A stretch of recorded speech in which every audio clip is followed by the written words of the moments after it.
صحبت اللہ والوں کی اللہ سے ملوا جاتی ہے، صحبت اللہ والوں کی اپنا رنگ دکھا جاتی ہے صحبت۔ الحمد للہ نحمده ونستعینه ونستغفره ونؤمن به ونتوکل علیہ ونعوذ باللہ من شرور انفسنا ومن سیئات اعمالنا، من يهده الله فلا مضل له ومن يضلله فلا هادی له، ونشهد ان لا الہ الا اللہ وحدہ لا شریک له، ونشهد ان سیدنا ومولانا محمدا عبدہ ورسولہ، وصلی اللہ علیہ وعلی آلہ واصحابہ وبارک وسلم تسلیما کثیرا کثیرا، اما بعد۔ باب وبه قال حدثنا ابو اليمان قال حدثنا شعيب عن الزهري قال حدثنا ابو ادريس عبد الله بن عبد الله عن عبادة بن الصامت وكان شهد بدرا وهو احد النقباء ليلة العقبة ان رسول الله صلى الله عليه وسلم قال وحوله عصابة من اصحابه بائعوني على ألا تشركوا بالله شيئا ولا تسرقوا ولا تزنوا ولا تقتلوا أولادكم ولا تأتوا ببهتان تفترونه بين أيديكم وأرجلكم ولا تعصوا في معروف فمن وفى منكم فأجره على الله ومن أصاب من ذلك شيئا فعوقب في الدنيا فهو كفارة له ومن أصاب من ذلك شيئا ثم ستره الله فهو إلى الله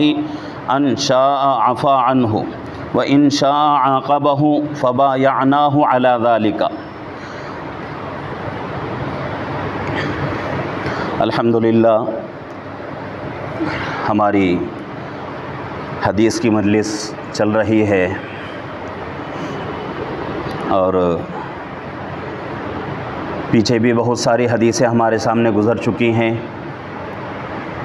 اب یہاں جو ہے حضرت امام بخاری رحمۃ اللہ علیہ باب جو ہے باندھ رہے ہیں وہ بغیر مضمون کے، یعنی جو چاپٹر لا رہے ہیں حضرت امام بخاری رحمۃ اللہ علیہ، اس چاپٹر کا کچھ بھی عنوان نہیں ہے، کچھ بھی مضمون نہیں ہے، بغیر مضمون اور بغیر عنوان کے حضرت امام بخاری رحمۃ اللہ علیہ یہاں باب لا رہے ہیں اور چاپٹر لا رہے ہیں۔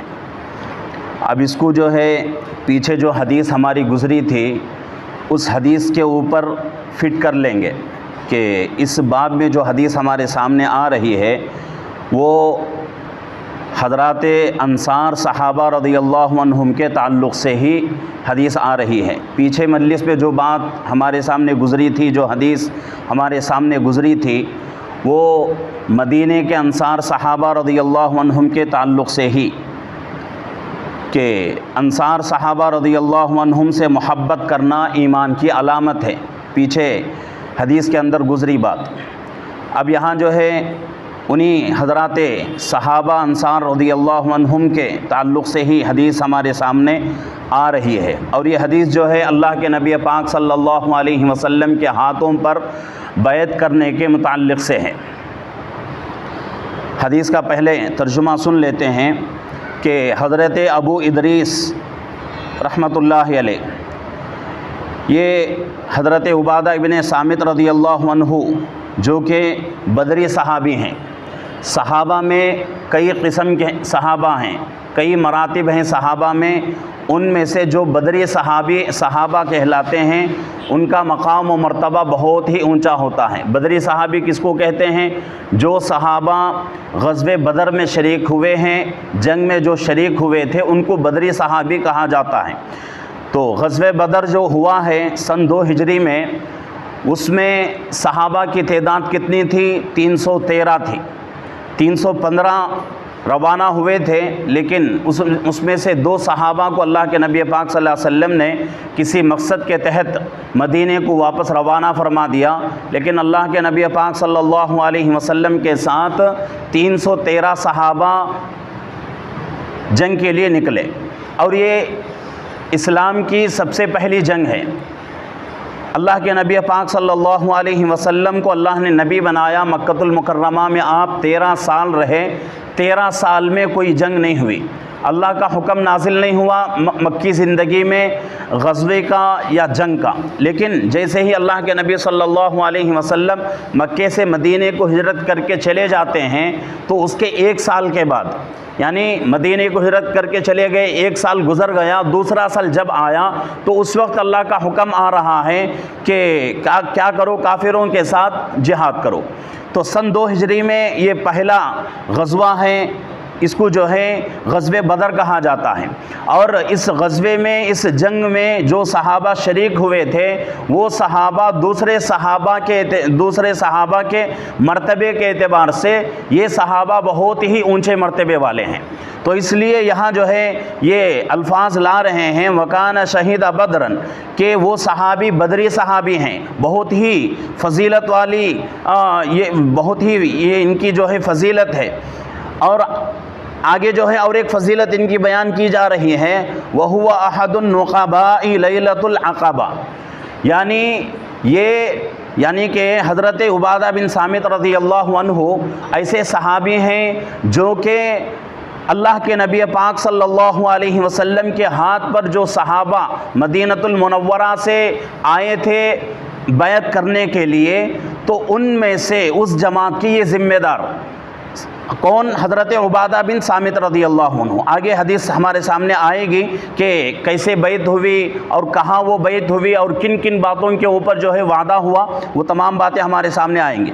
پہلے جو ہے صحابی جو حضرت عبادہ بن صامت رضی اللہ عنہ ہیں، ان کی فضیلت یہ ہے کہ یہاں 2 فضیلتیں ان کی بیان کی جا رہی ہیں، وہ صحابی بدری صحابی ہیں، اور دوسری فضیلت ان کی یہ ہے کہ وہ صحابی بیعت کرنے والے ہیں اللہ کے نبی پاک صلی اللہ علیہ وسلم کے ہاتھ پر۔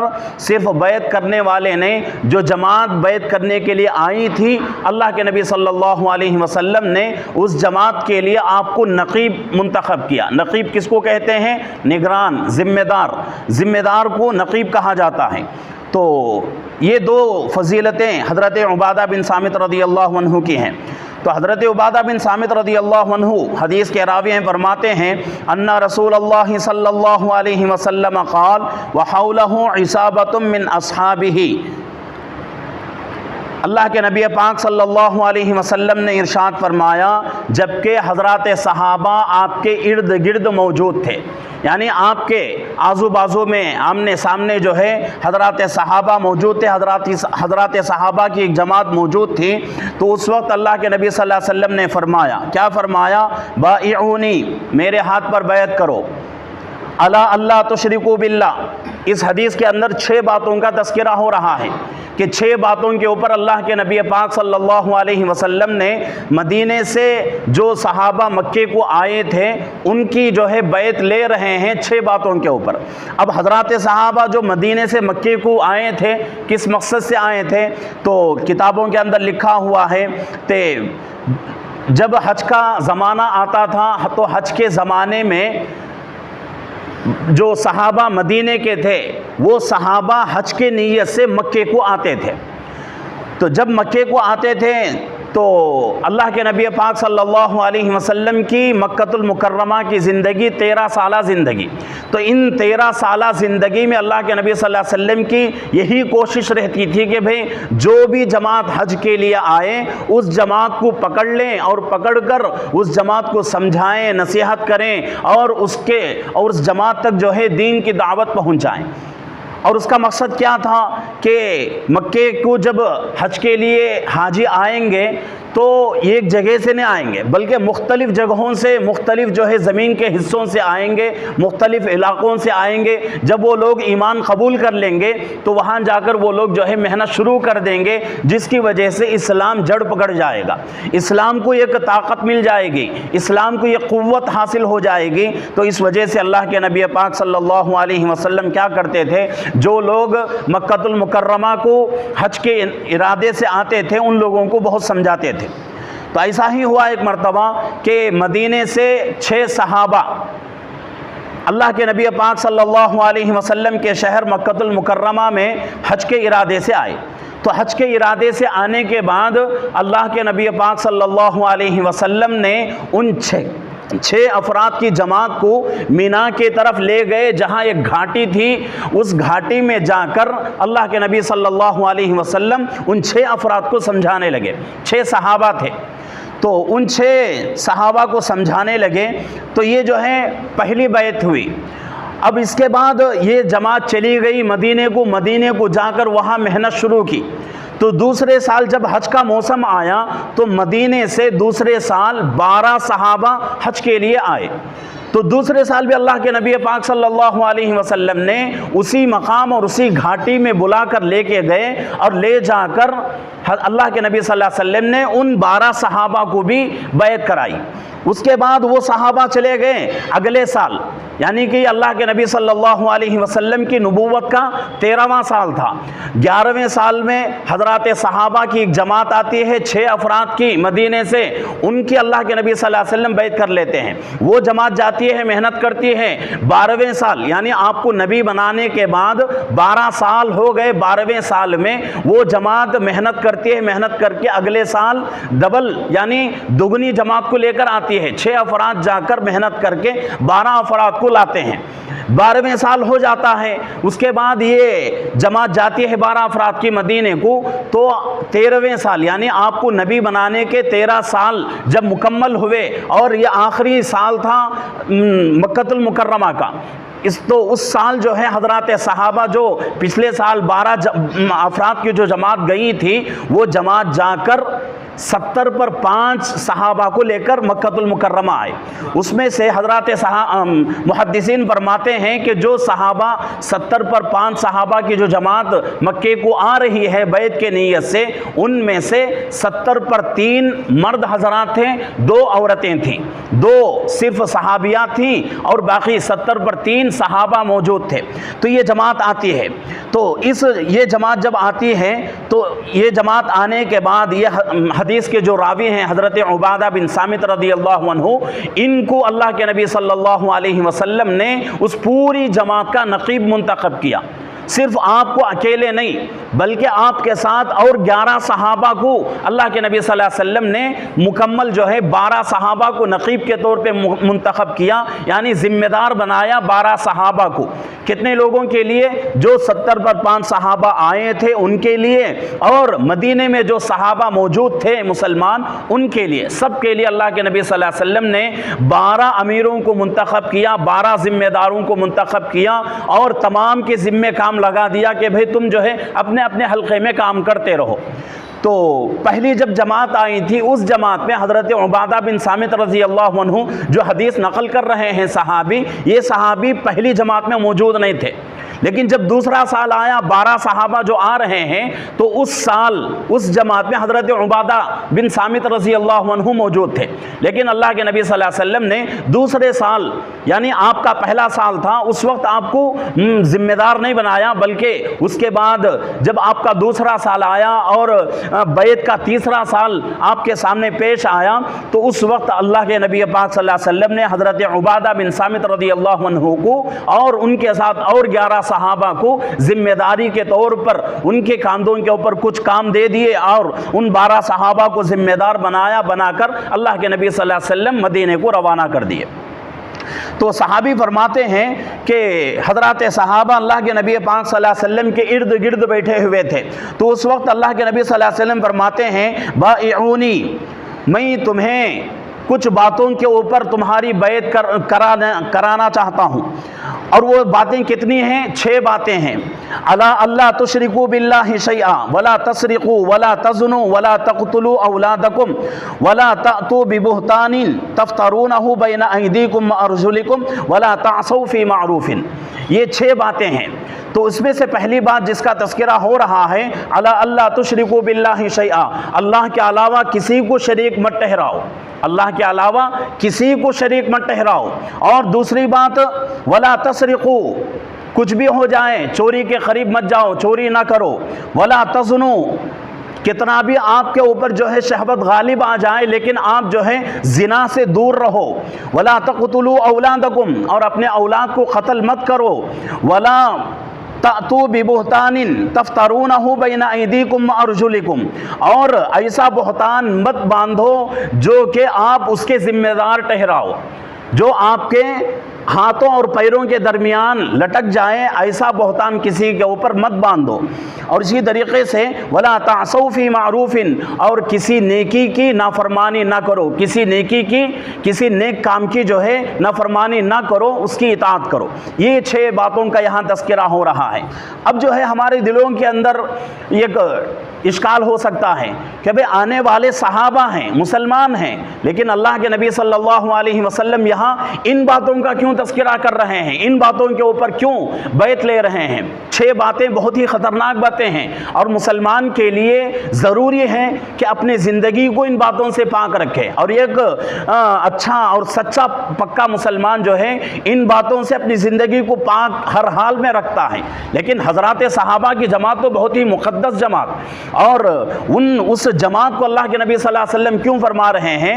تو وجہ اس کی محدثین فرماتے ہیں، پہلی بات جو اللہ کے نبی صلی اللہ علیہ وسلم فرماتے ہیں کہ اللہ تشرکوا باللہ شیئا، کہ اللہ کے ساتھ کسی اور کو شریک نہ ٹھہراؤ۔ صحابہ کی مقدس جماعت آ رہی ہے، ایمان والے ہیں، پہلے سے مسلمان ہو چکے ہیں، لیکن اللہ کے نبی صلی اللہ علیہ وسلم کے ہاتھ پر بیعت ہونے کے لیے آ رہے ہیں، تو اللہ کے نبی نے ان کو شرک کے بارے میں کیوں فرمایا؟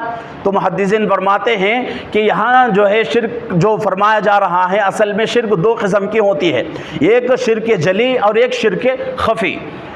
شرک جلی جو ہوتی ہے وہ بڑی شرک ہے، بڑا شرک ہے، جیسا کہ اللہ کے علاوہ کسی کو معبود سمجھنا، اور یہ سمجھنا کہ بھئی اللہ کے علاوہ کوئی ذات اور ہے جس کی ہم عبادت کر سکتے ہیں، تو یہ جو ہے شرک ہے، اور یہ بڑا شرک ہے، اور یہ مشرکوں کا عمل ہے۔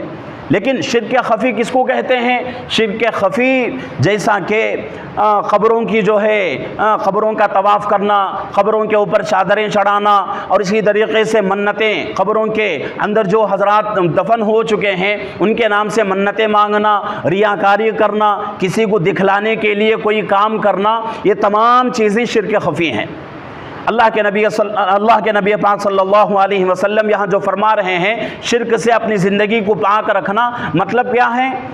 اللہ کے علاوہ کسی اور کو شریک بنانے کا جو شرک ہے وہ شرک کا یہاں تذکرہ نہیں، بلکہ بعد کی جو چیزیں ہیں، یعنی کہ قبروں کا طواف کرنا، اور اسی طریقے سے منتیں مانگنا، اور کسی اور کو دکھانے کے لیے کہ بھئی بہت بڑا میں نمازی ہوں، بہت بڑا میں اللہ کا عبادت گزار بندہ ہوں، یہ دکھانے کے لیے کوئی عمل کرنا، یہ تمام چیزیں بھی شرک ہیں، لیکن چھوٹا شرک ہے۔ اللہ کے نبی پاک صلی اللہ علیہ وسلم فرماتے ہیں کہ بڑے شرک سے جو اعمال ہمارے برباد ہو جاتے ہیں، اسی طریقے سے چھوٹے شرک سے بھی ہمارے اعمال برباد ہو جاتے ہیں۔ تو یہاں شرک سے مطلب چھوٹا شرک ہے، بڑا شرک نہیں ہے۔ اور آگے اللہ کے نبی صلی اللہ علیہ وسلم فرماتے ہیں ولا تسرقوا، کچھ بھی ہو جائے کیا نہیں کرنا؟ چوری نہیں کرنا۔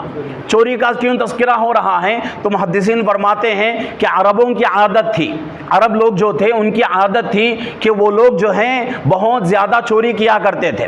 جو لوگ حلال طریقے سے مال کما نہیں سکتے تھے وہ لوگ جو ہیں یہی راستہ اختیار کر کے کیا کرتے تھے؟ چوری کرتے تھے۔ جیسا کہ ان کی ایک عادت یہ تھی کہ وہ جماعتوں کو لوٹتے تھے، لوٹ کر ان کو مار کر ان کا پیسہ، ان کا مال سب جو ہے اپنے قبضے میں لے لیتے تھے، تو ان کی یہ عادت تھی۔ تو اسی طریقے کی دوسری عادت کیا ہے؟ چوری کرنے کی۔ تو ان میں سے بعض لوگ جو ہے جن کو حلال طریقے سے مال کمانے کا کوئی راستہ نصیب نہیں ہوتا تھا وہ لوگ چوری میں مبتلا ہو جاتے تھے۔ اور اس کی طریقے سے ولا تسرقوا ولا تزنوا، اور زنا نہیں کرنا۔ اب یہاں زنا کا تذکرہ ہو رہا ہے۔ زنا عربوں میں بہت ہی عام تھا، جیسا کہ آج کل جو ہے انگریزی ممالک میں بہت ہی عام ہے زنا۔ زنا بھی 2 قسم کا ہوتا ہے، زنا بھی 2 قسم کا، ایک زنا بالجبر اور ایک زنا بالرضا۔ زنا بالجبر کس کو کہتے ہیں؟ زبردستی کسی سے زنا کرنا۔ اور زنا بالرضا، رضامندی کے ساتھ زنا ہو جانا۔ بھئی ایک لڑکا ایک لڑکی جو ہے آپس میں جو ہے رضامند ہو گئے، حالانکہ دونوں کے درمیان پردہ ضروری ہے، دونوں جو ہے ایک دوسرے کو آنکھ اٹھا کر نہیں دیکھ سکتے، اللہ نے اس کو منع فرمایا ہے، اس کے باوجود بھی دونوں جو ہے آپسی رضامندی سے زنا کے لیے تیار ہو جائیں، زنا کر لیں۔ تو دونوں قسم کے زنا اس زمانے میں موجود تھے، اور آج کے زمانے میں انگریزی ممالک میں زنا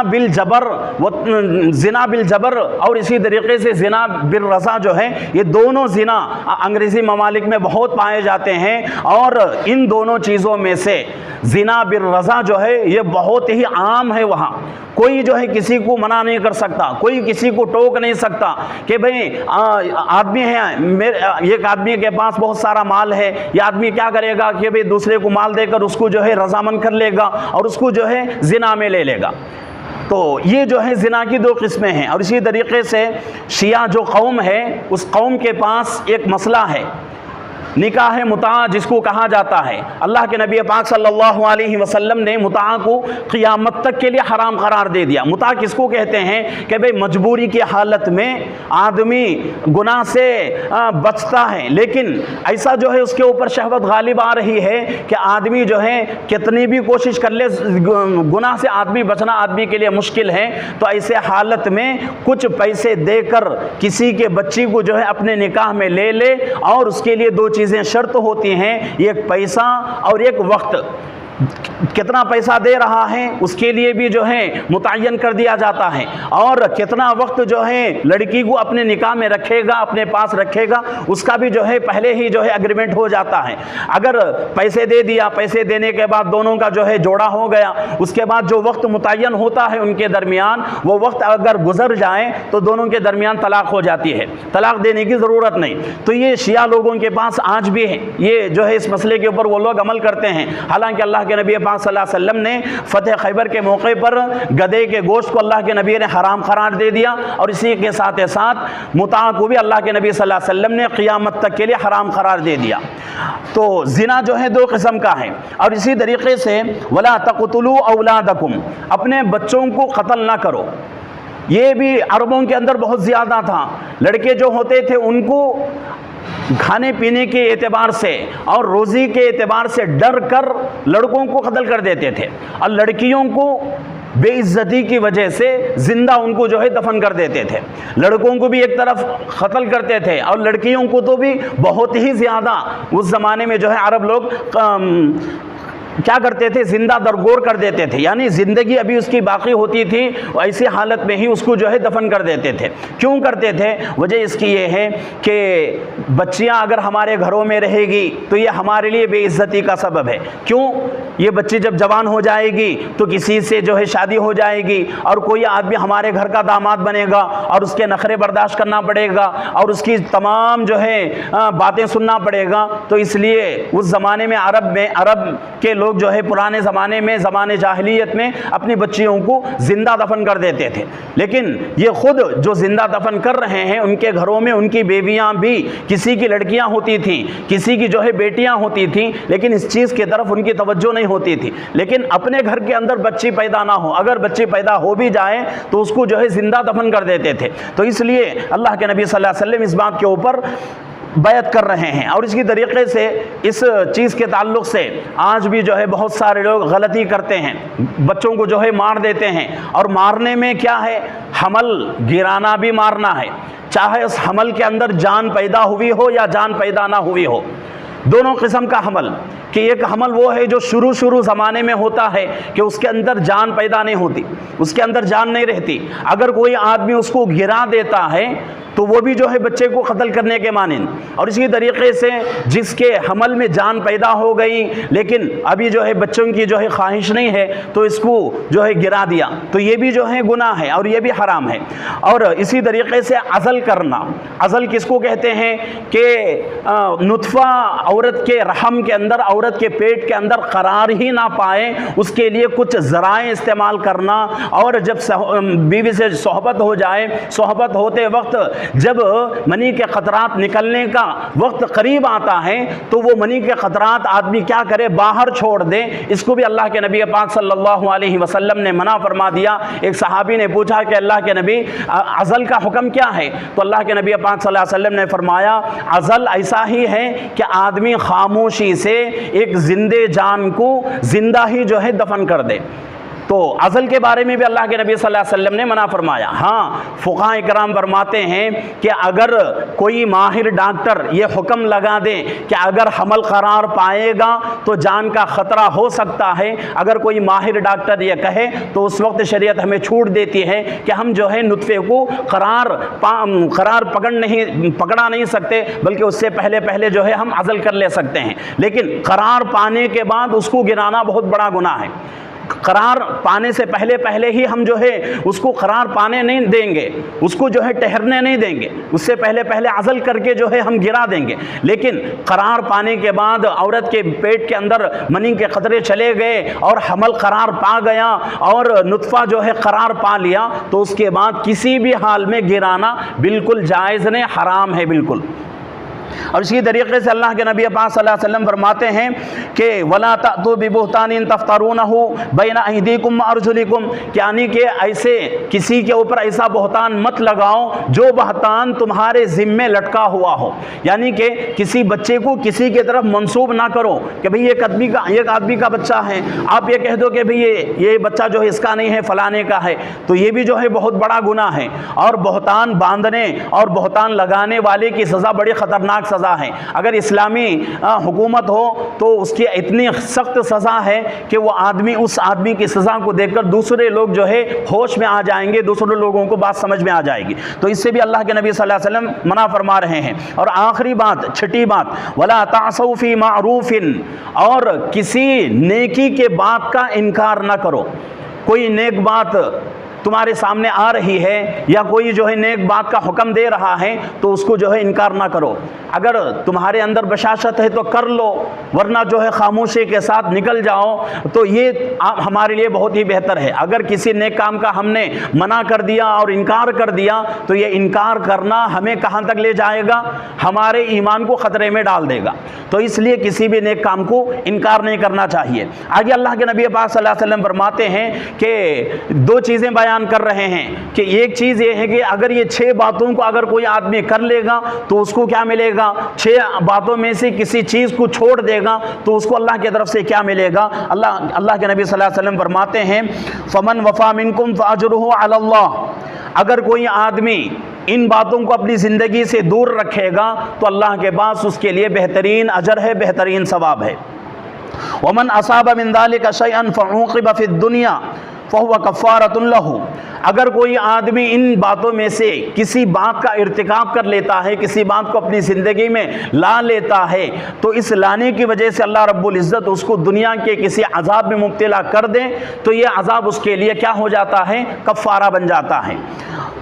اور آگے اللہ کے نبی صلی اللہ علیہ وسلم فرماتے ہیں وَمَنْ أَصَابَ مِنْ ذَلِكَ شَيْئًا ثُمَّ سَتَرَهُ اللَّهُ، اگر کسی آدمی کے گناہ کے اوپر اللہ جو ہے ستر پوشی کر دیں، یعنی پردہ پوشی فرما دیں، اس کو چھپا دیں، اللہ کی مرضی ہے، اللہ جس کے گناہوں کو چاہے چھپائیں، جس کے گناہوں کو چاہے ظاہر کریں۔ تو آگے فرمایا جا رہا ہے ثُمَّ سَتَرَهُ اللَّهُ فَهُوَ إِلَى اللَّهِ إِنْ شَاءَ عَفَا عَنْهُ وَإِنْ شَاءَ عَاقَبَهُ۔ تو یہی بات ابھی میں نے کہا کہ اللہ جس کو چاہے معاف کر دیں، جس کو چاہے سزا دیں، اللہ کی مرضی ہے، اللہ کی مصلحت ہے۔ فَبَايَعْنَاهُ عَلَى ذَلِكَ، تو صحابی فرماتے ہیں کہ ہم نے ان باتوں کے اوپر اللہ کے نبی صلی اللہ علیہ وسلم کے ہاتھ پر بیعت کی ہے۔ تو یہ بیعت کیا، اس کا مطلب کیا ہے؟ بیعت کس کو کہتے ہیں؟ تو بیعت کا لغت کے اندر معنی کیا ہے؟ کسی چیز کو بیچنا، کسی چیز کو بیچنا، کسی چیز کو جو ہے فروخت کرنا، یہ لغت کا معنی۔ لیکن اصطلاحی معنی اس کا کیا ہے؟ ہر لفظ کے 2 معنی ہوتے ہیں، ایک لغوی معنی اور ایک اصطلاحی معنی۔ اصطلاحی معنی کس کو کہتے ہیں؟ عرف کے اندر، یعنی ہمارے معاشرے کے اندر اس کا کیا مطلب لیا جاتا ہے۔ تو یہاں جو ہے جو بیعت کا لفظ آ رہا ہے، اس لفظ کا اصطلاحی معنی کیا ہے کہ آدمی جو ہے اپنی مرضی سے اور اپنی خوشی سے اپنے آپ کو اللہ کے ہاتھ میں جنت کے بدلے میں بیچ دے، اللہ کے لیے، اللہ کے ہاتھ میں اپنے آپ کو خوشی سے اللہ کے ہاتھ میں جنت کے بدلے میں اپنے آپ کو بیچ دے، اس کو جو ہے بیعت کہتے ہیں۔ اور یہ لفظ جو ہے عربی میں بھی آتا ہے، اردو میں بھی آتا ہے۔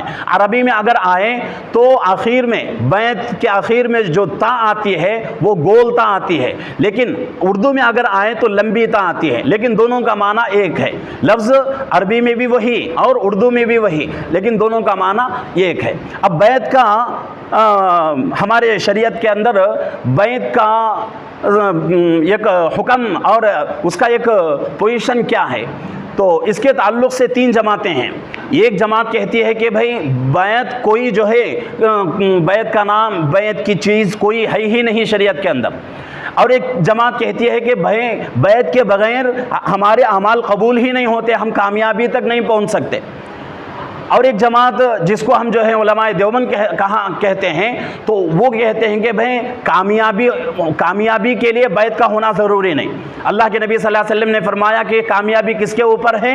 ایمان کے اوپر، اعمال صالحہ کے اوپر۔ اگر کوئی آدمی اپنی زندگی میں کسی بزرگ کے ہاتھ سے بیعت نہیں لیتا تو وہ مطلب یہ نہیں کہ وہ آدمی ناکام ہو سکتا ہے، نہیں، اگر اس کی زندگی میں ایمان ہے، اچھے اعمال ہیں، تو کامیابی تک پہنچ سکتا ہے۔ لیکن حضرات فرماتے ہیں، ہمارے علماء دیوبند فرماتے ہیں کہ بیعت لینے سے 2 فائدے انسان کو ملتے ہیں، 2 فائدے انسان کو ملتے ہیں، اور وہ فائدے کیا ہیں کہ بیعت لینے سے پہلا فائدہ انسان کو یہ نصیب ہوتا ہے کہ بندہ مسلمان جو ہے نفلی عبادتیں جو ہیں ان عبادتوں کو کرنے میں اس کے اندر شوق پیدا ہوتا ہے، اور یہ خود بخود پیدا نہیں ہو سکتا۔ آدمی جو ہے اپنے آپ کو کسی بزرگ کے حوالے کرے، کسی جو ہے بڑے اللہ والے کے حوالے کر دے، تو اس وقت جو ہے یہ نصیب ہو سکتا ہے۔ اب دوسرا فائدہ یہ ہے کہ اپنا باطن جو ہے وہ پاک ہو جاتا ہے۔ جس طرح ہمارے کپڑے جو ہے میلے ہو جاتے ہیں، اس کو ہم جو ہے صاف کر لیتے ہیں، اسی طریقے سے گناہوں کی وجہ سے ہمارا دل بھی جو ہے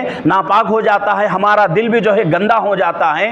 تو تصوف کے اعتبار سے، تزکیے کے اعتبار سے، اور اسی طریقے سے سلوک کے اعتبار سے، بیعت کے اعتبار سے آدمی کا دل جو ہے گناہوں سے پاک ہو جاتا ہے، گناہوں کا جو میل ہے وہ ختم ہو جاتا ہے۔ تو یہ جو ہے آج کے حدیث ہے ہمارے سامنے بہت ہی جو ہے تفصیل سے ہمارے سامنے آئی ہے۔ تو شروع میں نے کہا ہے کہ حضرت امام بخاری رحمۃ اللہ علیہ یہ حدیث جو لا رہے ہیں، اس حدیث کو بغیر چاپٹر کے لا رہے ہیں، بغیر چاپٹر کوئی چاپٹر حضرت امام بخاری رحمۃ اللہ علیہ اس کے لیے نہیں بنا رہے ہیں۔ مطلب کیا ہے کہ پیچھے جو حدیث ہماری گزری ہے، یعنی انصار صحابہ سے محبت کرنا ایمان کی علامت ہے، تو اسی کا یہ بھی حصہ ہے، لیکن یہاں جو ہے باب لا رہے ہیں، بس چاپٹر لا رہے ہیں، چاپٹر کا کوئی جو ہے عنوان حضرت امام بخاری رحمۃ اللہ علیہ متعین نہیں کر رہے ہیں۔ تو دونوں حدیثیں جو ہیں ایک ہی طرح کی ہیں، حضرات صحابہ، انصار صحابہ کے تعلق سے یہ حدیثیں ہیں۔ تو اللہ رب العزت سے دعا ہے کہ اللہ رب العزت ہم تمام کو حدیث کے اندر جو باتیں گزر رہی ہیں ان باتوں سے، اور جن باتوں کا کرنے کا اللہ کے نبی صلی اللہ علیہ وسلم حکم دے رہے ہیں، کسی بھی حال میں ان باتوں کو اپنی زندگی میں لانے کی، اور جن باتوں سے اللہ کے نبی صلی اللہ علیہ وسلم منع کر رہے ہیں ان باتوں سے کسی بھی حال میں رکنے کی اللہ ہم سب کو توفیق عطا فرمائے۔ اور دوسری گزارشیں ہیں